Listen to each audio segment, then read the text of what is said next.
Today, we're going to talk about 10 ways that you can absolutely dominate your Dynasty rookie drafts in 2025, including historical data and simple, easy to understand strategies. This is one of those videos you're probably going to want to bookmark because after the draft, it's going to be even better for you to utilize. All right, most of the information that we talk about today can be found in my 2025 rookie report, which can be found on the Flock site for people who use the promo code LAND. All right, first point is extremely relevant for the 2025 class specifically, which is why I have decided to talk about it first. And this was true last year, and it's true again this year. The best bet that you can possibly make in any of your Dynasty rookie drafts is a round one running back. I mean, this type of bet isn't available if you go to any casino. The house always wins. Well, the house is a round one running back. 86% of running backs in the last 11 years who were drafted in round one hit, and that is a top 24 point per game season. Let's break it down. Here are all 14 of the running backs who have been drafted in round one since 2014. Names like Todd Gurley, Melvin Gordon, Zeke Elliott, Leonard Fournette, Christian McCaffrey, Saquon Barkley, Rashad Penny, Sony Michel, the only two who didn't hit, Josh Jacobs, Clyde Edwards-Helaire, Najee Harris, Travis Etienne, and then the latest guys, Bijan Robinson and Jahmyr Gibbs. 12 out of those 14 running backs did hit for our star status. But, you know, top 24 points per game, see, that's not that impressive. Let's take it a step further and look at superstar status, which is a top 12 points per game season for our running backs. Then running back is still your answer. If anything, it just makes an even stronger case. You'll see the superstar hit rates for quarterbacks and tight ends. That is a top 6 point per game season. For running backs and wide receivers, that is a top 12 point per game season. And still, running back is by far the best bet to make at 78.6% hit rate. The drop off from star to superstar status across all positions, running back takes the smallest hit. You'll see quarterbacks, when you go from round one star to superstar status, there's a 17% drop in hit rate. For wide receivers, 24.5%. For tight ends, it's 20%. And for running backs, just that 7.1% drop. Still, if you're trying to get one of these elite assets, round one running back still the best bet to make. And let's break down that superstar status again. Same list that we just talked about, but Clyde Edwards-Helaire did not hit for this group. I think that's a more accurate representation of our round one running backs. Let's go even further. Now, I haven't even added this to our rookie report yet. Maybe let me know if I should. But what if we talk about elite assets, all right? The hit rates for running backs who have finished with a top 6 point per game season. Well, in the last 11 years, there is still a 71% hit rate. Only Travis Etienne out of that list would not hit a top 6 point per game season. Logistically, I would outwork this in my rookie drafts by drafting any round one running back over any other position. So there's a big group of running backs we love this year, right? Obviously, Genty's a lock for round one, but names like Hampton, Henderson, Judkins, Johnson, if any of these guys are going in round one, I will probably be prioritizing them over any quarterback, over any wide receiver in this year's class. All right, the second point, again, extremely relevant to the 2025 class, and I wanted to specifically talk about it here early in the video. The second best bet you can make, all right? So again, you got your money, you're bringing it to the casino, you want to make a smart bet. The second best bet that you can make in any rookie draft is a round one tight end. 80% of tight ends in the last 11 years who were drafted in round one hit for fantasy football. That is a top 12 points per game season. Let's break it down. All right, since 2014, Eric Ebron, O.J. Howard, Evan Ingram, David Njoku, Hayden Hurst, T.J. Hawkinson, Noah Fant, Kyle Pitts, Dalton Kincaid, and Brock Bowers. Only Hayden Hurst, which makes a lot of sense, and Dalton Kincaid have not hit. Crazy to say that Dalton Kincaid hasn't hit, but it's true. I mean, he was so disappointing last year after a really good rookie season. He is right now the outlier, as crazy as it sounds. If we take a step further and we look at superstar status, which is a top 6 point per game season for our tight ends, there is still a 60% hit rate for tight ends in round one. And again, if we look at that same list, now it's Hayden Hurst, Noah Fant, Kyle Pitts, and Dalton Kincaid are the guys who did not hit that top 6 point per game season we were looking for. And look, some of these guys didn't pan out that hit in the long run, but if you sold them at the right time, you could have traded them for pillars. Again, Kyle Pitts hit that star status type of metric we were looking for, top 12 points per game season. If you sold Kyle Pitts at the right time, I mean, come on, you could have got an absolute haul for him. If you sold Dalton Kincaid last offseason, you would have got an absolute haul for him. So, of course, it's about selling at the right time, but it's a safe bet to make. All right, number 3. And I'm begging you guys, I beg my audience to do this every year. And every year, there are people in the comment sections who disagree and they make silly, stupid decisions. I love ya, but we all make stupid decisions. I'm begging you, stop it. Only, please, listen to me right now. Only draft quarterbacks who have round 1 NFL draft capital. Please, I'm begging you for your own sake. Let quarterbacks from rounds 2 to 7 fall in your rookie drafts. Let someone else take them. I'm begging you, okay? 62.2% of quarterbacks in the last 11 years who were drafted in round 1 hit. That is a top 12 points per game season. However, the drop rate from round 1 to round 2 is huge, ladies and gentlemen. All right, from round 1 to round 2, there is a 49.7% drop off from 62.2% hit rate to 12.5%. And if you look at round 2, there's only one quarterback in the last 11 years who has hit. His name is Jalen Hurts, just 1 out of 8 quarterbacks drafted in round 2 in the last 11 years, guys. From rounds 3 to 7, you see there are some outliers like Dak Prescott and Brock Purdy, but again, the hit rates are astronomically low. If you followed this advice over the last couple years, you would have missed out on names like Will Levis, Kyle Trask, Drew Lock, Deshaun Kaiser, Christian Hackenberg, Derek Carr. Yeah, Derek Carr never hit top 12 point per game. But you would have also missed out on Jalen Hurts. Jalen Hurts is the one outlier that you would have missed out on, and that's a pretty big name. So here's the deal. If you want to ignore me, you want to say, you know what? I believe that 12.5% can hit again this year. If you want to ignore me, all I'm asking you, I'm begging you, I'm pleading you, please, if you're going to take a quarterback in round 2, they better have some rushing upside, some serious rushing upside. I'm not saying they can evade the pocket, all right? I'm saying they can be top 5 in rushing yards amongst quarterbacks in a season. That's the type of rushing upside we're talking about. I mean, Jalen Hurts had over 3,200 rushing yards in his collegiate career. So who is the one quarterback that really stands out when we're talking about if you're going to take a shot this year on any round 2 quarterback?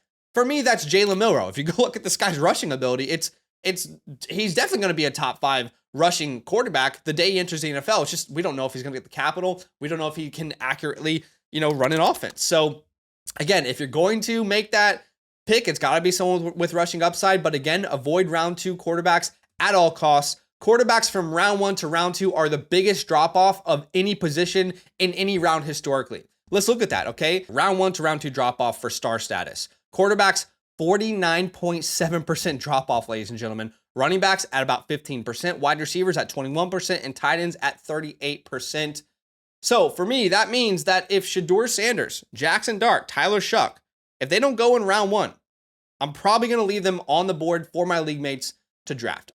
Draft with me every night this offseason on the FastDraft app, where there are over $250,000 in prizes waiting to be won. Getting started is easy. Download the FastDraft app, use the promo code LAND at signup to get your deposit match up to $50. That is 10 free drafts on us. And when you finish your first real money contest, I'll send you my 2025 rookie report and season rankings completely free. Check out the link in the pinned comment to start drafting today.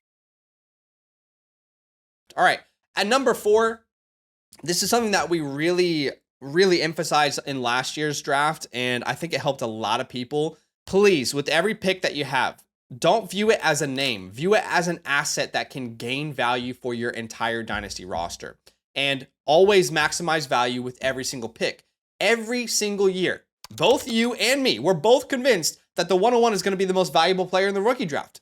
It typically doesn't work out that way. So I'm going to show you the last 6 drafts, the consensus 101 in those drafts for Superflex. Now, at the same time on the screen, I'm going to have my editor put up who was actually the best player from these drafts in the last 6 years for Superflex. You'll see. Let's look at one quarterback consensus 101 since 2017. We now have 8 years of information here.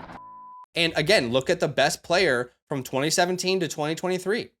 All right, 7 out of those 8 drafts, 88% of the time, the best player did not come from the 101. On average, you're talking about the 107. However, it is important that, we need to think about every class differently. It should be contextualized by its strengths. For example, last year, I loved the top 4, Caleb Williams, Marvin Harrison, Malik Neighbors, Jaden Daniels. And I encourage you guys, if you have the 101, tier down to the 104 and get a future first, because you're still going to get a Neighbors or a Daniels. They're on the same tier. This year, I do wholeheartedly believe that Genty is in his own tier in tier 1. So I think the return should be much higher if you're going to tier down from him. However, after the 101, I could see a huge tier of players all worthy of the 102, right? Right now I have Hampton there because I'm assuming he goes round 1, but if he doesn't, there's this huge list of players. Hampton, Henderson, Judkins, Hunter, Burden, McMillan, Egbuka, Johnson, Cam Ward, Loveland. I mean, all these guys I could see being worthy of the 102 depending on how draft capital goes. So how do we maximize value? Well, if you have the 102, can you trade back to the 103 to the 108 and get a future first round pick? Can you get a player that you love? Can you do the same at the 103?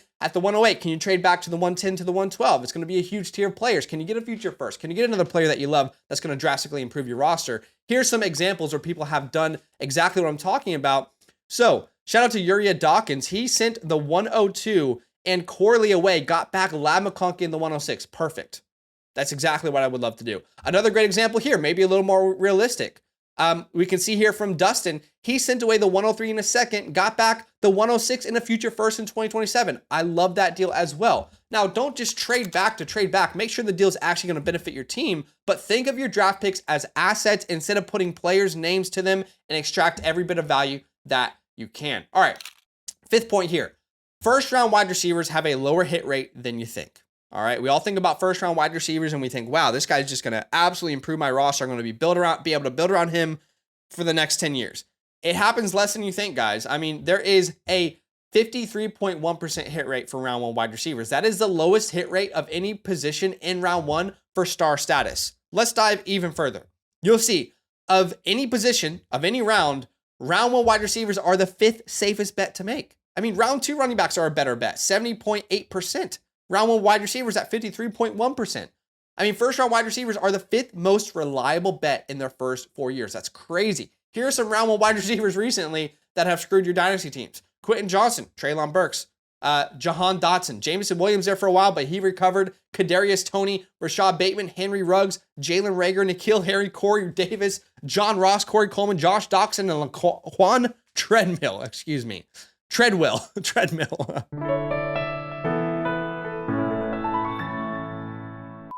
Now, look, we got to keep in mind that every NFL draft is unique. Every draft has its strengths and has its weaknesses, right? We've talked about this. For example, I believed last year that the 2024 class was on track to be a historically great class from a prospect perspective, and I think that is still a possibility. So you shouldn't take this information and say, I'm not going to draft any wide receivers. That's not realistic. That's not how you should look at this.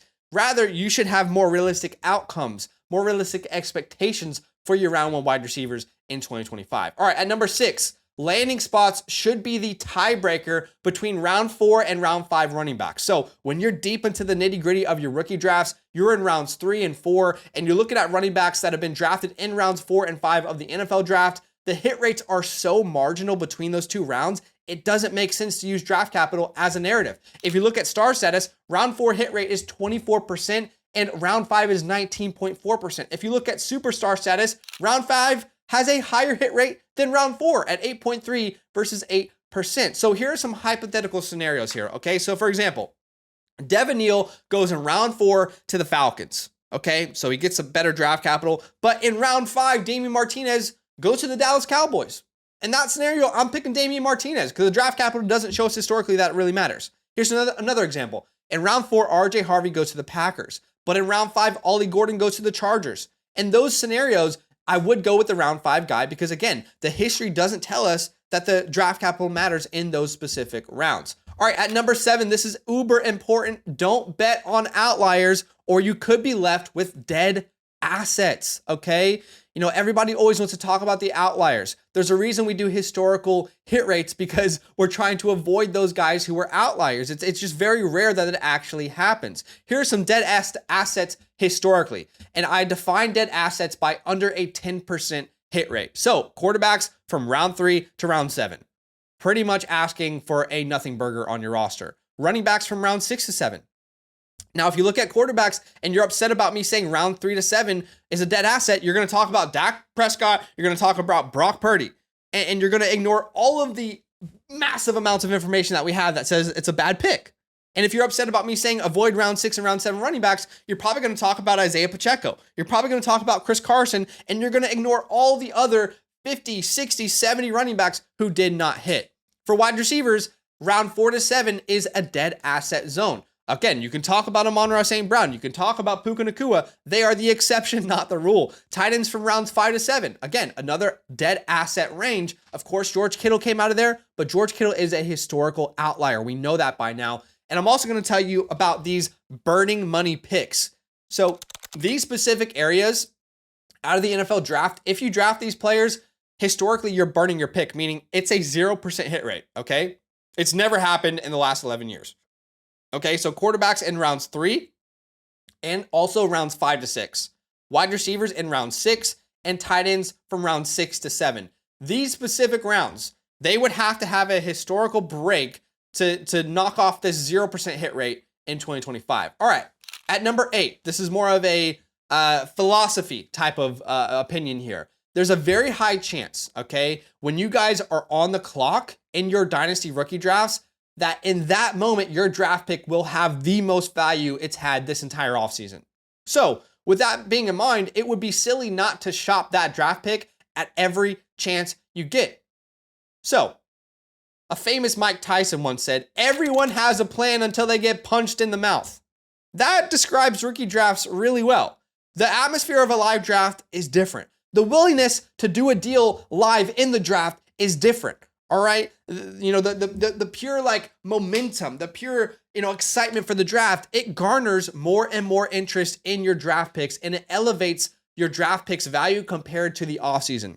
I don't care if it annoys your league mates. If you're on the clock at the 301 and you think you can maybe flip it for a second, put it on the clock. See what's going to happen. It can't hurt you. All right, at number 9, know where the biggest drop-offs are historically for each position. All right. So again, when we look at our star status from quarterbacks, we talked about this from round 1 to round 2, there's a 49.7% drop off. Avoid those round 2 guys onwards. From running backs, from rounds 3 to 4, there's a significant drop off, about 26%. Round 3 and round 4, drastically different hit rates historically, guys. So you got to keep that in mind. All right. Wide receivers from round 1 to round 2, there's a huge drop off. Tight ends from round 1 to round 2, again, a huge drop off, about 38%. Quarterbacks from round 1 to round 2, the biggest drop off of any position. Here are some of my takeaways though. The one that stands out to me the most outside of the quarterback position is round 3 to round 4 running backs. I want to keep that in mind that, look, this running back class looks like it could be historically good because of the pure volume of prospects we have that are great. However, we also need to be realistic and look at the numbers and say round 4 means they're extremely unlikely to ever make an impact on our starting rosters. All right, and the last point here, have fun, all right? I know we talk about so many historical hit rates and we talk about, you know, the draft guide and, you know, we talk about watching film and all 22 and the techniques of watching film and route running. And guys, ultimately, we're playing a game here. We're playing a game. Have fun, all right? You know, don't stress about these type of things. Have fun, go in there, and you can find everything you need to dominate your rookie draft in my 2025 rookie report, which you will find things like draft hit rates, RAS history, limits to lemonade report, superflex and 1 quarterback rankings, and 60 plus individual profiles with written summaries. So you can find that again on the Flock site. Hey, hopefully you have everything you need now to go out there and dominate. I appreciate you watching the video, and we'll see you in the next one very soon. Nothing but love. If you're thinking about supporting us in this economy, that's big love, and you deserve love in return. So for every yearly Mother Flocker member who uses the promo code LAND, we're giving out a free team playbook, our 2025 rookie report, access to all premium tools, free site vouchers, and of course, a huge thank you from the LAND crew. You're far too kind. That's love.